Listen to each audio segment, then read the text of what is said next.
আজকে বিশ্ব মুসলমানদের কাছে আলোচিত, তাদের হৃদয়ের আবেগ কেড়ে নিয়েছে সেই জনপদের নাম হল 40 কোটি নির্যাতিত মুসলমানদের জনপদ ভারত।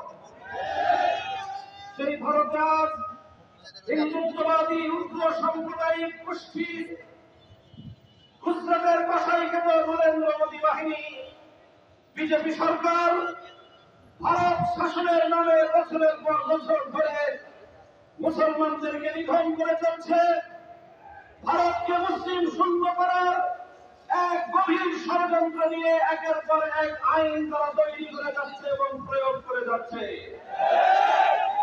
তারই সর্বশেষ সংযোজনী হল বিগত 5ই এপ্রিল ভারতের ন্যাশনাল অ্যাসেম্বলিতে তারা ওয়াকফ আইন সংশোধনী বিল 2025 পাস করেছে এবং 1923 সালে প্রণীত ভারতের ওয়াকফ আইন 1995 সালে সংশোধিত ভারতের ওয়াকফ আইনকে পরিবর্তন করে খোল মঞ্চে পরিবর্তন পাল্টে দিয়ে 40টি পরিবর্তন সাধন করে মুসলমানদের ধর্মীয় ওয়াকফের বিধানকে সম্পূর্ণরূপে বাতিল করে মুসলিম জাতির ধর্মীয় সম্পত্তিতে হিন্দুত্ববাদী লাশ বসাবার পায়তারা জানিয়েছে তারা।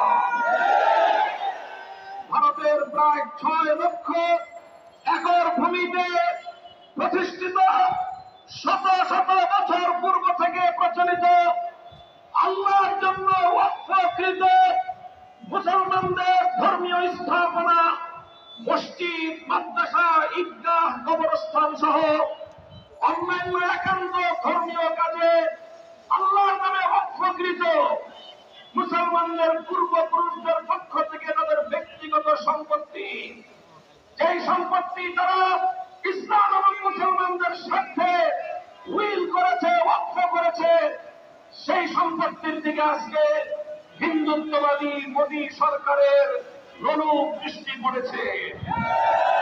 তারা এই বিতর্কিত বিল পাশ করে মুসলমানদের অধিকার হরণ করবার, মুসলমানদের সম্পত্তি লুটপাট করার, মসজিদের সম্পত্তিকে হিন্দুত্ববাদী আগ্রাসন জমাবার পায়তারা শুরু করেছে।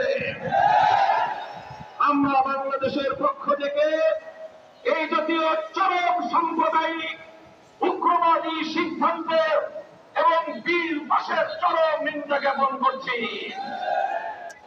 স্পষ্ট ভাষায় আমরা দাবি জানাতে চাই, অনতিবিলম্বে এই বিতর্কিত ওয়াকফ বিল 2025 বাতিল করতে হবে।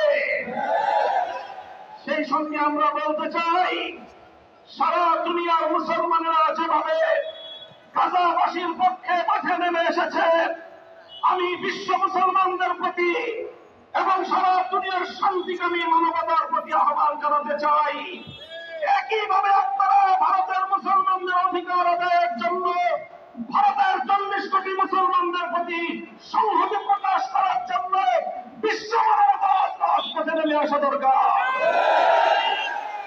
ঠিক একইভাবে আমরা বলতে চাই, সারা দুনিয়ার মুসলমানদের এবং মানবতাবাদী জনগণের চেয়েও বাংলাদেশের মুসলমানদের, বাংলাদেশের জনগণের দায়িত্ব অনেক বেশি। কারণ বাংলাদেশের মানুষ, বাংলাদেশ ভারতের প্রতিবেশী রাষ্ট্র। প্রতিবেশীর বাড়িতে যদি আগুন ধরে, অন্যান্য মানুষ আসার আগে প্রতিবেশীকে সর্বপ্রথম সে আগুন নেভানোর জন্য এগিয়ে আসা তার নৈতিক দায়িত্ব হয়ে দাঁড়ায়। আজ বাংলাদেশের জাতীয় মসজিদ বাইতুল মুকাররমের প্রাঙ্গণ থেকে 18 কোটি জনতার পক্ষ থেকে ভারতের 40 কোটি মুসলমানের প্রতি আমরা পেগাম পাঠিয়ে দিতে চাই, উগ্র হিন্দুত্ববাদী নরেন্দ্র মোদীর বিরুদ্ধে আন্দোলন সংগ্রামে তোমরা একা নও। ভারতের মুসলমান সমাজ, বাংলার মুসলমানরা তোমাদের সঙ্গে আছে। তোমরা নরেন্দ্র মোদীর বিরুদ্ধে দুর্বার আন্দোলন করে তোলো।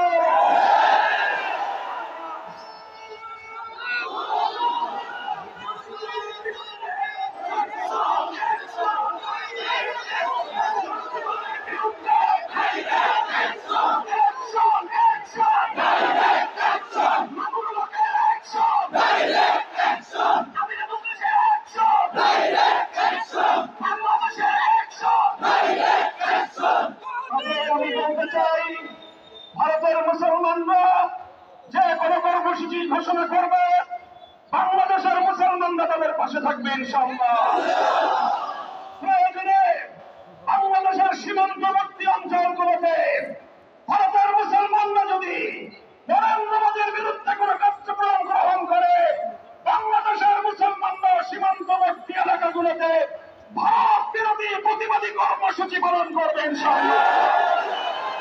যদি প্রয়োজন মনে করি আর এরপরও যদি ভারতের মুসলমানদের নিধন বন্ধ না করা হয়, ভারতীয় মুসলমানদের স্বার্থের উপর একের পর এক আঘাত হানার সাম্প্রদায়িক এই কালোনীতি যদি ভারত সরকার পরিহার না করে, বাংলাদেশের মুসলমানরা ভারতের বিরুদ্ধে গোটা উপমহাদেশব্যাপী ঐক্যবদ্ধ সংগ্রামের ডাক দেবে ইনশাআল্লাহ। ইতিমধ্যে বাংলাদেশ সরকারের কাছে আহ্বান এসেছে, আঞ্চলিক জোট সার্ককে শক্তিশালী করে এই উপমহাদেশীয় অঞ্চলে দক্ষিণ পূর্ব এশিয়ায় ভারতের আধিপত্যবাদের বিরুদ্ধে সবগুলো মানবতাবাদী রাষ্ট্র ঐক্যবদ্ধ হয়ে ভারতের বিরুদ্ধে আগ্রাসী নীতির বিরুদ্ধে প্রতিরোধ করে তুলবার আহ্বান জানাই। আমি বাংলাদেশ সরকারের প্রধান উপদেষ্টা জনাব প্রফেসর ডক্টর ইউনূসকে আহ্বান করি, আপনি উদ্যোগ গ্রহণ করেন। পাকিস্তান, নেপাল, ভুটান, শ্রীলঙ্কা, মালদ্বীপ সহ আপনারা ভারতের আধিপত্যবাদের বিরুদ্ধে রুখে দাঁড়ানোর টুটি চেপে ধরুন। যেভাবে আন্তর্জাতিক পর্যায়ে নরেন্দ্র মোদীকে আমাদের প্রফেসর ইউনূস সাহেবের সামনে একান্ত অসহায় মনে হয়েছে, আমরা ঐক্যবদ্ধ হতে পারি, ভারত তার আধিপত্যবাদী কালো নীতি প্রত্যাহার করতে বাধ্য হবে ইনশাআল্লাহ। সংগ্রামী সাথী ও বন্ধুগণ, তাই আমি বলতে চাই, আজকের এই গণসমাবেশ থেকে আমরা দায়িত্বহীন ভাষায় ভারত সরকারের প্রতি আহ্বান জানাবো, বিতর্কিত মাত্রবিল অনতিবিলম্বে বাতিল করুন। যদি সেটা না করে, বাংলাদেশ সরকারকে বলবো ভারতের বিরুদ্ধে কূটনৈতিক, অর্থনৈতিক সব ধরনের পদক্ষেপ গ্রহণ করার জন্য আপনারা প্রস্তুতি গ্রহণ করুন। আঞ্চলিক জোটকে শক্তিশালী করুন, ভারতকে এক ঘরে করে ভারতের বিরুদ্ধে কূটনৈতিক যুদ্ধের ঘোষণা করুন। সংগ্রামী সাথী ও বন্ধুগণ, এই সাথে আমরা বলতে চাই, ইনশাআল্লাহ আগামী 3রা মে হেফাজতে ইসলামের পক্ষ থেকে ভারতের ওয়াকফ বিল পাস এবং মুসলমান নিধনের, মুসলিম নিধনের প্রতিবাদে সহরাবর্তী উদ্যমের মহাসমাবেশের ডাক দেওয়া হয়েছে। বাংলাদেশ খেলাফত মজলিস হেফাজতে ইসলাম বাংলাদেশের সেই মহাসমাবেশের সাথে সম্পূর্ণ একাত্মতা পোষণ করে মহাসমাবেশ বাস্তবায়ন করার জন্য নেতা কর্মীদেরকে রাজপথে নেমে আসার আহ্বান জানাচ্ছে। আমরা বলতে চাই, বাংলাদেশ সরকারকে বলবো, দেখেন, ভারত তোষণের কোন নিয়ত যদি থেকে থাকে, এই অপনিয়ত বাদ দেন। বাংলাদেশের মানুষের পালস বুঝেন। বাংলাদেশ মানুষ আর কিছু সহ্য করলেও ভারতীয় আধিপত্যবাদ বাংলাদেশে তারা বরদাস্ত করে না। যদি আমার কথা বিশ্বাস না হয়, তাহলে বিগত 5ই আগস্টের শেখ হাসিনার পরিণাম থেকে শিক্ষা গ্রহণ করুন। আমার ধারণা, বাংলাদেশের নারী বিষয়ক যে কমিশন গঠন করা হয়েছে, সেই কমিশনের নারীরা, এরা আসলে নারী না পুরুষ সেটা দেখে বোঝা কঠিন। এই জাতীয় না নারী না পুরুষ, তৃতীয় এক প্রজাতির লোকজন নিয়ে আপনারা যেভাবে বিতর্কিত নারী অধিকার সংস্কার বাস্তবায়নের সুপারিশ করেছে, এটা বাংলাদেশের আপামর তৌহিদি নারী জনতার প্রতি একটি চাপ অবমাননাকর প্রস্তাবনা হয়েছে। আমরা এই বিতর্কিত কমিশন গঠন করে তাদের প্রস্তাবকে ডাস্টবিনে ছুঁড়ে ফেলবার উদ্যত আহ্বান জানাচ্ছি। ইউনূস সরকার যদি সেটা করতে ব্যর্থ হয়, ইউনূস সরকারের পরিণাম শেখ হাসিনার চেয়ে ভিন্ন কিছু হবে না। এটা আমাদের স্পষ্ট ঘোষণা। কোরআনের আইনের প্রতি স্পষ্ট কটাক্ষ করে আল্লাহর আইনের প্রতি, ইসলামের উত্তরাধিকার আইন এবং পারিবারিক আইনের প্রতি কটাক্ষ করবেন। ইসলামের আইনকে নারীর প্রতি বৈষম্যের কারণ হিসেবে আখ্যায়িত করা হয়েছে। ফ্যাসিবাদী আমলে চরম বিদ্বেষী হাসিনা সরকারের কোন দোষরও এই দুঃসাহস দেখায় নাই। ডক্টর ইউনূস সাহেব এদেশের মানুষের ভালোবাসা পাচ্ছেন, মাগনা মাগনা ভালোবাসা পাওয়ার কারণে এর মূল্যায়ন মনে হয় আপনার কাছে নাই। খবরদার হুঁশিয়ার করে দিয়ে বলতে চাই, ইসলামের বিপক্ষে অবস্থান নিলে বাংলাদেশের ক্ষমতার মস্তদে একদিনও টিকতে পারবেন না। ভারতের দালালি করতে চাইলে, ভারতের ইসলাম বিরোধী এজেন্ডা বাংলাদেশে বাস্তবায়ন করতে চাইলে শেখ হাসিনার সঙ্গে যান। বাংলাদেশের রাজনৈতিক দলগুলো, বাংলাদেশের কোন মানুষ সেটা বরদাস্ত করবে না।